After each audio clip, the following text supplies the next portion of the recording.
प्रिय विद्यार्थियों, आज हम सच्चिदानंद हीरानंद वात्स्यायन अज्ञेय की कविता मैंने आहुति बनकर देखा का अध्ययन करेंगे।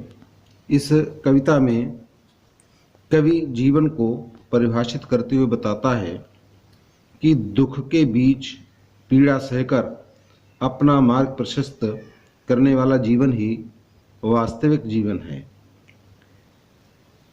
वही जीवन सार्थक है जो दूसरों की पीड़ा हरकर उनमें प्रेम का बीज रोपने के लिए स्वयं को बलिदान कर दे। इस कविता में कवि अपने लिए ऐसे ही जीवन की कामना करता है। कवि कहता है कि मैं कब कहता हूँ जग मेरी दुर्धर गति के अनुकूल बने। दुर्धर माने होता है कठिन अथवा नारकीय। कवि ये कामना करता है कि मैं ऐसी कोई भी इच्छा नहीं करता हूँ, मेरी ऐसी कोई कामना नहीं है कि ये संसार मेरी कठोर जीवन गति के अनुकूल बन जाए, कि जैसे मैं संसार को चलाना चाहूँ संसार मेरे कथनानुसार चलने लगे। का ऐसी मेरी कोई कामना भी नहीं है। मैं कब कहता हूँ जीवन मरु नंदन कानन का फूल बने। मरु माने होता है मरुस्थल। जैसे मरुस्थल में चारों ओर नीरसता छाई रहती है, तो कभी ये भी कहता है कि मुझे ऐसी कोई कामना नहीं है कि मेरा जीवन रूपी सूखा रेगिस्तान देवताओं के उद्यान नंदन वन के समान कभी ना मुरझा जाने वाले पुष्पों से महक उठे। क्या मेरी ऐसी भी कोई कामना नहीं है। कांटा कठोर है तीखा है उसमें उसकी मर्यादा है। मैं कब कहता हूँ वह घटकर प्रांतर का ओछा फूल बने। का जिस प्रकार से कांटे की श्रेष्ठता उसके कठोर और नुकीलेपन में होती है, उसी प्रकार जीवन की मर्यादा भी उसके दुखपूर्ण होने में निहित है। इसलिए मैं ये नहीं चाहता कि मेरा कांटे रूपी जीवन अपनी कठोरता और तीखापन छोड़कर वन का कोई तुच्छ, प्रांतर माने वन का कोई ओछा माने तुच्छ फूल पुष्प बन जाए। ये जीवन कभी न समाप्त होने वाला युद्ध है। कि मैं कब कहता हूँ मुझे युद्ध में कहीं न तीखी चोट मिले। मैं कब कहता हूँ प्यार करूँ तो मुझे प्राप्त की ओट मिले। कवि कहता है कि यह मेरा जो जीवन है ये कभी समाप्त ना होने वाला एक युद्ध है। इसमें जब तब अत्यंत पीड़ादायक गहरे जख्म मिलते ही रहते हैं। का मेरी ऐसी कभी कामना नहीं है कि मुझे इस जीवन युद्ध में कभी कोई जख्म ना मिले, कोई घाव ना मिले। ऐसी मेरी बिल्कुल भी कामना नहीं है। कि मैं कब कहता हूँ प्यार करूँ तो मुझे प्राप्त की ओट मिले। मेरी ये भी इच्छा नहीं है कि यदि मैं किसी को प्यार करूँ तो उसके बदले में मुझे भी प्यार मिले, अथवा कोई उपहार के रूप में मुझे उसका कोई अच्छा प्रतिफल प्राप्त हो। का ऐसी भी मेरी कोई कामना नहीं है। मैं कब कहता हूँ विजय करूँ मेरा ऊंचा प्रासाद बने। प्रासाद माने महल होता है। या पात्र जगत की श्रद्धा की मेरी धुंधली सी याद बने। मैं ये भी नहीं चाहता हूँ कि मैं विश्व विजेता बन जाऊँ, मैं विजय करूँ, विश्व विजेता बन जाऊँ, संसार को जीत लूँ और सारा संसार मेरे चरणों में झुक जाए। मेरी ना ही मेरी एक कामना है कि मैं इतना वैभव संपन्न हो जाऊं कि मेरे राजमहल के सम्मुख संसार की सारी सुंदरता ही समाप्त हो जाए और लोग उसकी विशालता एवं सौंदर्य पर मुग्ध हो जाएं। का ऐसी भी मेरी कोई कामना नहीं है। या पात्र जगत की श्रद्धा की मेरी धुंधली सी याद में मेरी ये भी इच्छा नहीं है कि मैं कोई ऐसा महान कार्य कर जाऊं कि जिससे सारा विश्व श्रद्धा के साथ मेरा पुण्य स्मरण करे। मेरा जीवन मार्ग सदैव श्रेष्ठता सफलता से परिपूर्ण बना रहे अथवा मैं सदैव सफलता और श्रेष्ठता की प्राप्ति के लिए बेचैन रहूं, का ऐसी भी मेरी कोई कामना नहीं है। पथ मेरा रहे प्रशस्त सदा, क्यों विकल करे ये चाह मुझे। चाह माने इच्छा, कि मेरा जो मार्ग है वह सदैव सफलताओं से और श्रेष्ठताओं से भरा रहे, अर्थात मुझे कभी असफलता प्राप्त ही ना हो, कहा ऐसी भी मेरी कोई इच्छा नहीं है। मेरा मन इस बात के लिए बेचैन रहे कि मुझे सफलता ही मिले, कभी असफलता ना मिले, का ऐसी मेरी इच्छा नहीं है। कुछ लोगों के मन में रहता है कि आज मैं नेता हूँ, प्रधानमंत्री हूँ, मेरा जो पद है वह कहीं छिन ना जाए, तो कहा मेरी ऐसी भी कोई इच्छा नहीं है कि मैं नेतृत्व न मेरा छिन जावे, क्यों इसकी हो परवाह मुझे। मैं अभी तक सबका नेतृत्व करता हुआ जो दुनिया पर राज्य करता आ रहा हूँ, मेरा यह नेतृत्व मुझसे ना छिन जाए, कहा मुझे इसकी भी कोई चिंता नहीं है। मैं प्रस्तुत हूँ, चाहे मेरी मिट्टी जनपद की धूल बने, फिर उसी धूली का कणकण भी मेरा गतिरोधक शूल बने।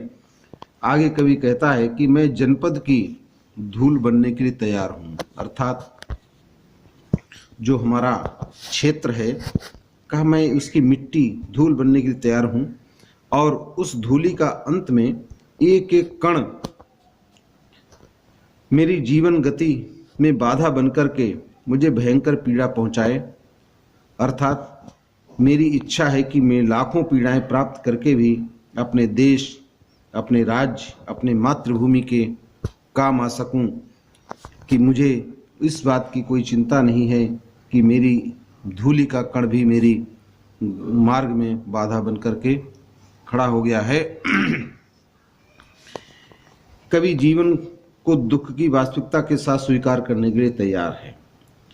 भाव साम्य के लिए हम यहाँ माखनलाल चतुर्वेदी की एक कविता जिस पुष्प की अभिलाता है, वो भी देशभक्ति से ओतप्रोत इसमें इसी प्रकार के भाव व्यक्त किए गए थे।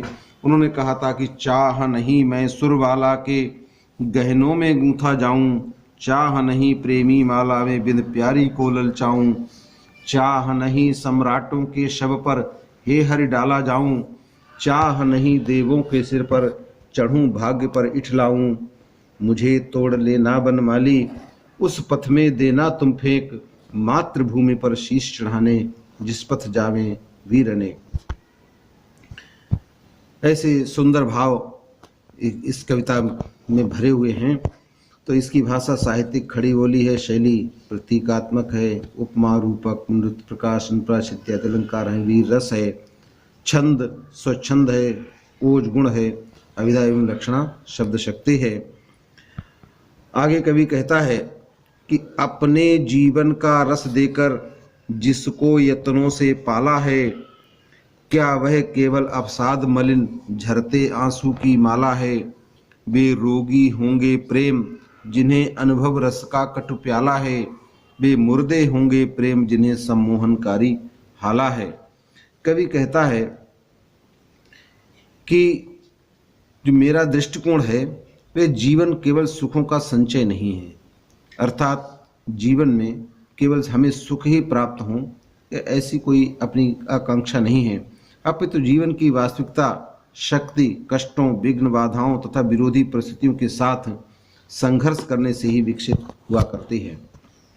अपने जीवन का रस देकर जिसको मैंने बड़े प्रयासों से पाला पोसा है, वह केवल विषाद से मलिन गिरते हुए आंसुओं की लड़ी नहीं है, वह केवल अवसाद मलिन झरते आंसू की माला है। का ऐसी नहीं है कि प्रेम जिन व्यक्तियों के जीवन के अनुभव का कड़वा प्याला लगता है। कुछ लोग ऐसे होते हैं कि जिन्हें प्रेम जो है एक कड़वा रस का प्याला के समान अनुभव होता है। कहा कि ऐसे भी व्यक्ति रोगी के समान हैं। और कुछ लोगों के लिए प्रेम क्या लगता है कि पहले पंक्ति कही कि वे रोगी होंगे प्रेम जिन्हें अनुभव रस का कटु प्याला है, अर्थात वे ऐसे मनुष्य रोगी के समान हैं जिन्हें प्रेम का जो जीवन है का अनुभव उस एक कड़वे प्याले के समान प्रतीत होता है। कुछ लोग ऐसे हैं जिन्हें प्रेम एक मदिरा के प्याले के समान प्रतीत होता है। कहा सम्मोहनकारी हाला है, हाला माने मदिरा, कि प्रेम जिनके लिए चेतना लुप्त करने वाली मदिरा के समान बन जाता है, का वे अवश्य ही चेतना विहीन निर्जीव मुर्दे के समान हुआ करते हैं। मैंने विदग्ध हो जान लिया, अंतिम रहस्य पहचान लिया, मैंने आहुति बनकर देखा है प्रेम यज्ञ की ज्वाला है। कवि कहता है कि मैंने विदग्ध माने जल करके, कि मैंने कठिनाइयों और बाधाओं की आग में जल करके जीवन के अंतिम रहस्य को पहचान लिया है। जब मैं स्वयं आहुति बन गया तब मुझे प्रेम के यज्ञ की ज्वाला दिखाई दी और कठिनाइयों और बाधाओं के मार्ग को पार करके ही मैं इस विकास के शिखर पर पहुंचा हूं। मैं कहता हूं, मैं बढ़ता हूं, मैं नभ की चोटी चढ़ता हूं, कुचला जाकर भी धूली सा आंधी सा और उमड़ता हूं।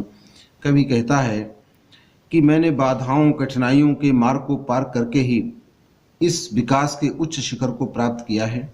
मैं इस बात की स्पष्ट घोषणा करता हूं, बताना चाहता हूं कि मैं संघर्षों के बीच कुचला जाकर के भी आंधी के समान और ऊंचा उठ रहा हूं। का जिस प्रकार धूल पैरों से कुचली जाती है किंतु कुचलने वाले के सिर पर ही वो सवार हो जाती है, कहा उसी प्रकार मैंने भी बाधाओं से हार नहीं मानी है।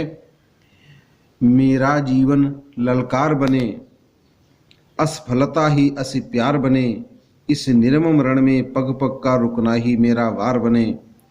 भव सारा तुझको है स्वाहा, सब कुछ तप कर अंगार बने, तेरी पुकार सा दुर्निवार मेरा है नीरव प्यार बने। कवि कहता है कि मेरी यह तीव्र इच्छा है कि मेरा जीवन एक ललकार बन जाए और असफलता, अस्सी माने होता तलवार, कि तलवार की धार बन जाए, जिससे असफलताओं को मैं काट सकूं। इस जीवन रूपी कठोर संग्राम में पल पल रुकना ही मेरा वार माने आघात अथवा प्रहार बन जाए। भव सारा तुझको है स्वाहा, भव माने होता संसार, तो कहा कि हे संसार, हे विश्व, कि तेरे लिए सब कुछ अर्पित करने के उपरांत अंगारे के समान मेरा जीवन निर्मल बन जाए, कि मैं तुझको अपना सब कुछ अर्पित करता हूँ, समर्पित करता हूँ। स्वाहा माने समाप्त, समर्पित कर देना, कि मैं तेरे लिए अपना सब कुछ समर्पित करने के उपरांत अंगारे के समान मेरा जीवन स्वच्छ हो जाए, निर्मल हो जाए। मेरी यही कामना है कि मेरा ये मौन प्रेम तेरी पुकार के समान शक्तिशाली बन जाए, कि तेरी पुकार सा दुर्निवार, दुर्निवार कहते हैं जो कठिनाई से दूर किया जा सके, अर्थात जिसको हटाना अत्यंत ही कठिन हो। तो कहा कि मैं तेरी ये पुकार के समान मेरा यह मौन प्रेम अत्यंत शक्तिशाली बन जाए, यही मेरी कामना है।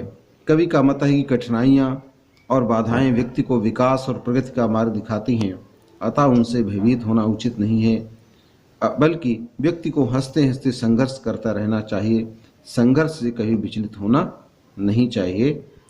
ये पूर्वा काव्य संग्रह से इनकी पंक्तियाँ ली गई हैं।